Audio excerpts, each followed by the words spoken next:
Brother courier வந்தது, OTP சொல்லுங்க. எதையோ தூக்கலகத்துல எதையோ ஆர்டர் பண்ணிட்டு இப்ப இவனை எப்படி ஏமாத்துறது? இப்பதாங்க பிரதர் கொரியர் வந்தது, ஓடிபி சொல்லுங்க. ஏவா கொரியர் வந்தது, ஓடிபி சொல்லுங்க பிரதர். நோ பையா. தமிழ் தெரியாதா? நாய் சரியா போச்சு. TV courier TV order courier. No batta பையா, நோ பேட்டா. நோ பேட்டா தான் கம்பெனி கொடுப்பாங்க பையா. கேஷ் ஆன் டெலிவரி தான் அப்ளை பண்ணிருக்கு. அட்ரஸ் இது வந்து தானே, கரெக்ட் தானே? கேஷ் ஆன் டெலிவரி போட்டு ஆர்டர் பண்ணிருக்கு, வாங்கிக்கோ டிவியை. நோ பேட்டா பையா.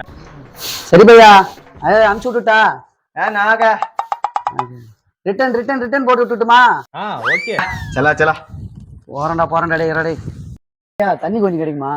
டேய் மட்டும் தனியா தந்து சொல்றேன். சம போய் தொலைக்க மாட்டான்.